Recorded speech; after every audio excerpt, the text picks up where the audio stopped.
네, 반갑습니다. 영광해룡고등학교에서 현재 3학년 학생들 수학을 가르치고 있는 최대옥이라고 합니다. 저는 영광이 고향이고요. 영광중앙초등학교와 해룡중학교, 해룡고등학교를 거쳐서 동국대학교 수학과에서 공부를 하고 서울에서 근무를 좀 하다가 2010년도부터 저희 모교인 해룡고등학교에 와서 학생들을 지도하고 있습니다. 우리 학생들 중에는 수학을 조금 좋아하는 친구도 있겠지만 또 지금 수학을 별로 좋아하지 않는 친구도 있을 거예요. 하지만 수학 공부 열심히 해서 본인의 진로와 꿈을 이루는데 많은 보탬이 되었으면 좋겠습니다. 네, 이상 소개 마치겠습니다. 현재 직업에 대해 소개해 주세요. 네. 우리가 흔히 초등학교의 선생님을 보기도 하고 중학교, 고등학교의 선생님을 보기도 하는데 크게 두 가지로 일단 나눠볼 수가 있습니다. 초등학교 학생들을 가르치는 교원을 가르쳐서 초등교원이라고 초등교사라고 말을 하고요. 그다음에 중학교와 고등학교에서 학생을 가르치는 교사를 가르쳐서 중등교원이라고 합니다.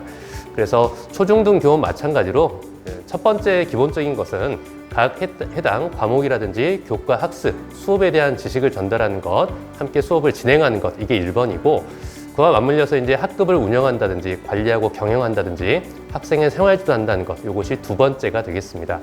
근데 이와 더불어서 지역교육청이라든지 도교육청 등등의 여러 기관과 또 연합해서 행정 업무도 있기 때문에 큰 틀에서 보면은 교과 학습 지도가 첫 번째라고 볼 수 있겠지만 그 외 부가적으로 행정 업무들도 뒤따라 있다라고 보시면 되겠습니다. 현재 직업을 선택한 이유는 무엇입니까?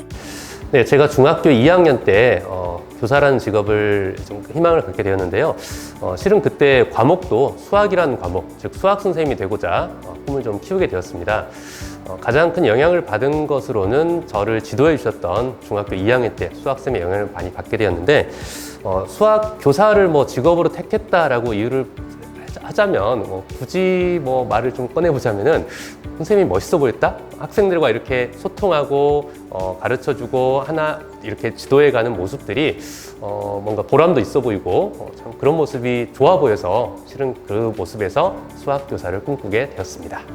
현재 직업을 갖기 위한 준비 과정을 말씀해 주세요. 앞서 제가 말씀드렸듯이 중학교 2학년 때부터 수학교사의 꿈을 꾸게 되었는데 수학교사가 돼야지 이렇게 마음을 잡고 나니까 그전에는 수학이 어렵기만 하고 좀 지루하고 불편한 과목이었다면 오히려 수학 과목이 재밌어지더라고요. 그래서 학교에서 나눠주는 프린트물이라든지 이런 문제 풀이에도 더 심취하게 되고 그러면서 안 보던 문제집도 하나 더 사가지고 보게 되고 중학교 거 내용을 보다 보니까 자연스럽게 고등학교식도 보게 되고 또 고등학교 와서는 조금 더 고난도 책을 보게 되고 이럼으로써 학생들이 어떤 흔히 말하는 수학에 재미를 붙인다고 할까요? 네, 그런 과정이 저희 중고등학교 과정이었습니다. 그러다가 이제 수학교사가 되기 위해서는 보통 사범대학 수학교육과에 진학을 하는 게 보통 1번이거든요. 근데 아쉽게도 수학교육과에는 제가 진학을 하지 못하고 수학과에 일단 진학을 해서 순수 수학을 배우면서 거기에서 교직이수를 해보고자 목표를 갖고 동국대학교 수학과에 진학을 하게 되었습니다.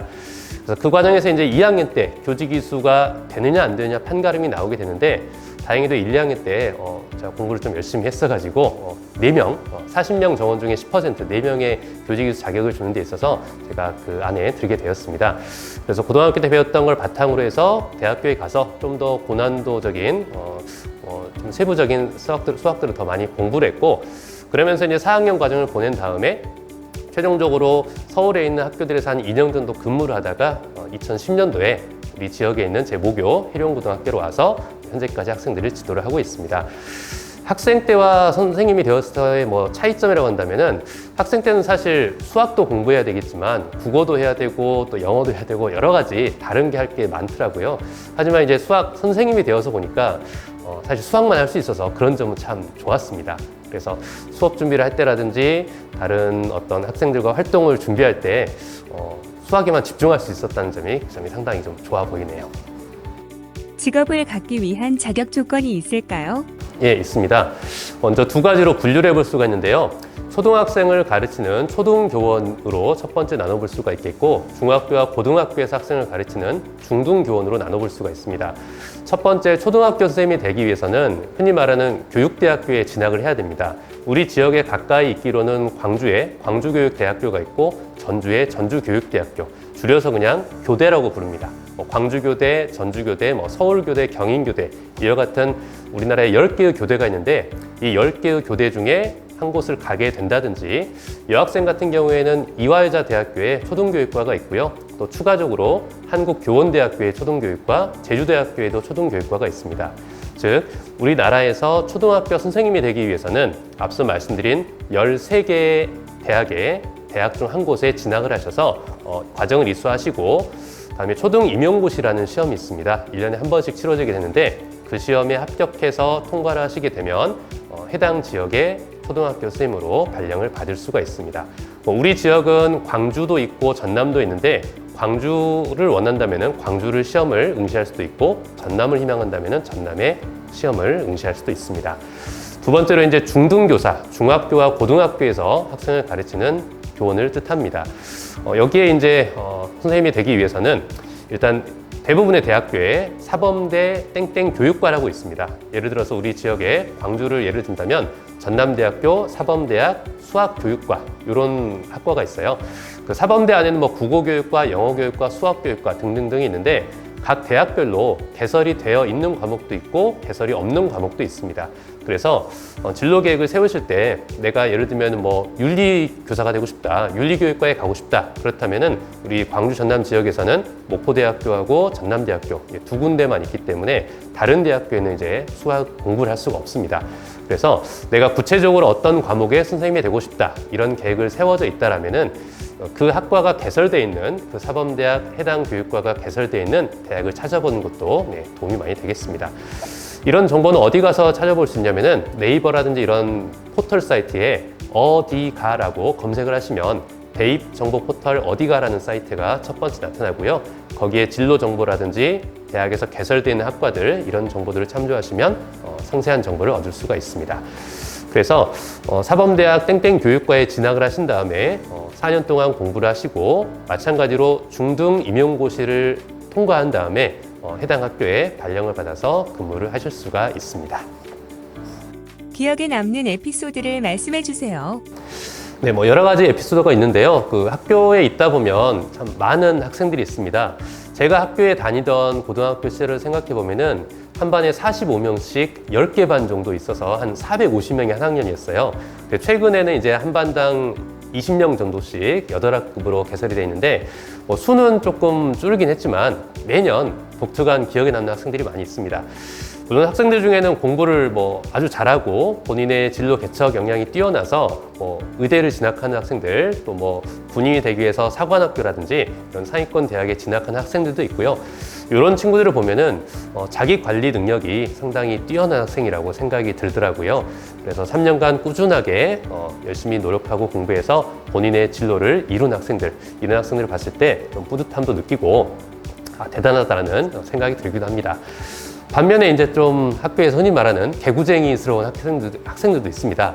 담임을 하다 보면 아침에 지속적으로 좀 지각을 하는 학생, 또 야간에 자기주도 학습이랄지 이런 교육활동에 조금 흔히 튄다고 하죠. 이런 친구도 있는데 학교 다닐 때는 담임선생님이라든지 선생님들의 좀 속을 썩혔지만 막상 졸업하고 사회에 나갔을 때 또 크게 성공하는 경우도 있고 대기업에 취직해서 아주 잘 인생을 개척한 친구들도 있습니다. 그래서 여러 가지 에피소드가 있지만 결국 이 말을 꼭 해주고 싶어요. 학교 다닐 때 나의 모습이 나의 평생의 모습을 좌우하는 것은 아니다. 사람은 얼마든지 바뀔 수 있다고 생각이 들거든요. 학교 다닐 때 좀 습관이 안 좋은 습관이 있었더라도 본인이 이걸 개선해 나가고 더 향상시켜 나간다면은 충분히 앞으로 여러분들이 살아갈 인생이 100살, 120살, 심지어 150살 정도까지 기대 수명이 늘어나고 있잖아요. 그래서 앞서서 제가 말씀드렸던 두 가지 에피소드가 있지만 학교에는 참 다양한 친구들이 있다는 점, 이게 참 기억에 남습니다. 직업을 가지게 된 후 달라진 점이 있나요? 사실은 크게 달라진 점은 없습니다. 제가 중학교 때부터 이렇게 교사의 꿈을 꾸고 있었고 그 길을 조금 가고자 오래전부터 생각을 하고 있었기 때문에 교사의 직업이 교사가 되고 나서 교사로 직업을 얻고 나서 생활의 변화라든지 마음의 변화라든지 그런 거는 크게 있지는 않습니다. 다만 이제 이런 점은 있더라고요. 흔히 학생들을 만나거나 할 때 좀 잘못한 점이 있거나 좀 바르지 못한 것을 보게 되었을 때는 올바르게 지도하려는 약간 이런 직업병도 있는 것 같고 그에 반해서 이제 그렇게 지도를 하기 위해서는 제가 부끄러운 모습을 보이면 안 되잖아요. 그래서 저 자신에게도 훨씬 더 철저하게 자기관리 능력을, 역량이 필요하다고 생각이 듭니다. 즉 바꿔 말하면 학생들에게 뭔가 모범적인 모습, 이런 모습을 보여주기 위해서 저부터도 더 질서라든지 기본적인 생활수칙을 잘 지키려고 노력하고 있고요. 그 중에 한 가지가 저는 이제 복장입니다. 제가 학교 다닐 때도 물론 교복을 잘 입고 다녔지만 지금 제가 교사가 된 이후에도 항상 단정한 복장으로 선생님답게 이렇게 학교 생활을 하려고 노력을 하고 있습니다. 그래서 학생은 학생답고 또 교사는 교사다울 때 가장 학교 생활을 즐겁고 멋지게 할 수 있지 않을까, 이런 생각을 가져봅니다. 학창 시절로 돌아간다면 꼭 하고 싶은 일은 무엇인가요? 네, 이것은 예전부터 꿈꿔왔던 일이긴 한데요. 정말 시간이 지나고 보니까 좀 아쉽기도 하더라고요. 제가 고등학교 3년간 학교 생활하면서 흔히 그때는 이제 다른 학원이라든지 이런 제도가 없었기 때문에 있긴 있었지만 다닐 여건이 안 됐기 때문에 주로 학교에서만 자율학습이라든지 이제 자기주도 학습 위주로 공부를 했습니다. 그래서 3년간 한 번도 이제 그 규칙이라든지 이런 걸 어겨본 적이 없었는데, 만약에 지금 다시 고등학교 3학년 시절로 한번 돌아갈 수 있다면은 주말이라든지 이럴 때 한번 자율학습을 피고 영화관도 한번 가본다든지 일탈을 한번 해보고 싶은 생각이 살짝 들긴 합니다. 그래서 그걸 못 해본 것이 조금 아쉬워서 만약에 고등학교 생활로 다시 돌아간다면 꼭 한번 해보고 싶은 것으로 일탈을 한번 해보고 싶다. 물론 뭐 큰 사고를 치거나 한다는 게 아니라 하루 정도 나에게 모든 걸 잊고 한번 편하게 놀아볼 수 있는 그런 시간을 가져보고 싶다는 생각을 가지고 있습니다. 청소년에게 전해주고 싶은 조언이나 정보를 말씀해 주세요. 네, 지난 2021년 12월 달에 교육부에서 한 가지 발표한 사항이 있습니다. 교원 양성 체제에 대해서 개편안이 발표가 되었는데요. 이게 지금까지는 교사가 되기 위해서 앞서 제가 말씀드린 초등교사가 되기 위해서는 교대에 진학을 하고, 중등교사가 되기 위해서는 사범대학 땡땡 교육과에 진학을 해서 교사가 되는 길, 이게 이제 기본적인 룰이고요. 두 번째는 이제 저와 마찬가지로 일반 학과, 예를 들면 수학과에 가서 교직이수를 해서 교사가 되는 방법, 또 세 번째로 교육 전문 대학원에 가서 교사가 되는 길을 밟는 방법, 이 세 가지가 있었습니다.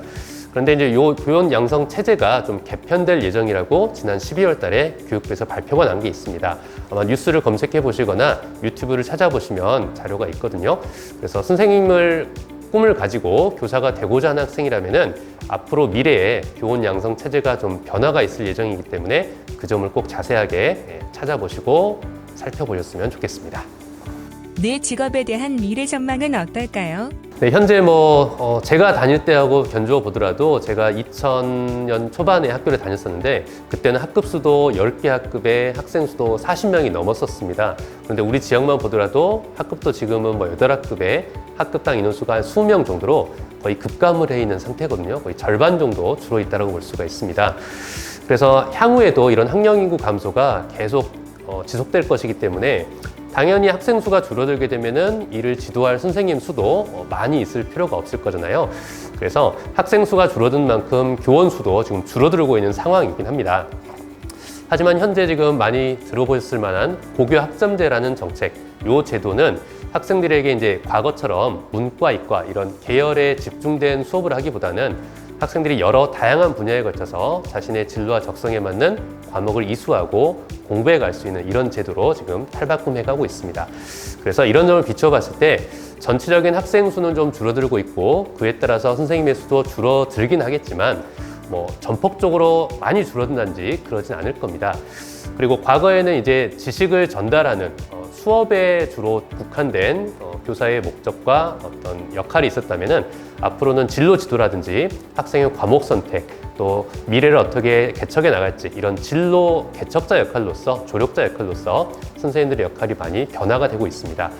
그래서 아마도 AI가 많이 지금 뜨고 있고 로봇 이야기까지 나오고 있지만 학생들을 대면 지도하고 인성 지도를 하는 데 있어서는 실제로 사람 대 사람으로 대했을 때가 가장 효과가 있을 거라고 생각이 들고요. 이런 점을 비춰봤을 때는 앞으로 교사의 어떤 전망은 꼭 어두운 건 아니다. 그렇다고 아주 밝다라고 할 수는 없겠지만 과거에 비해서는 그래도 수는 좀 줄어들겠지만 본인이 희망하시고 학생들과 이렇게 교감을 이루면서 학교 생활하는 데 있어서는 충분히 직업적으로 의미가 있는 좋은 직업이다라고 말씀드릴 수 있겠습니다. 앞으로 내 삶의 계획이 있다면 무엇인가요? 네, 일단은 제가 살고 있는 이 지역, 영광이라는 지역에서 저는 태어났고 여기서 초중 고등학교를 공부하고 대학을 이수한 다음에 다시 지금 고향으로 내려와 있습니다. 그래서 현재 저희 학교 같은 경우에는 우리 지역에서 초중고를 다니고 있는 친구들도 있지만 또 다른 지역에서, 전남의 다른 지역에서 공부를 하러 또 우리 학교에 온 친구들도 있거든요. 그래서 이런 친구들이 다양하게 모여있기 때문에 제 바람이라면 이 친구들이 모두 다 본인의 진로와 진학에 맞춰서 본인의 꿈을 이룰 수 있게끔 학교에서 열심히 도와주는 것. 수학에 관련된 수업적인 면도 마찬가지지만 현재 제가 맡고 있는 역할이 3학년 직책을 맡고 있기 때문에 학생들의 진로 지도라든지 진학 지도 면에서도 모두 다 만족할 수 있는 결과를 낼 수 있도록 열심히 지도하는 걸 목표로 가지고 있습니다.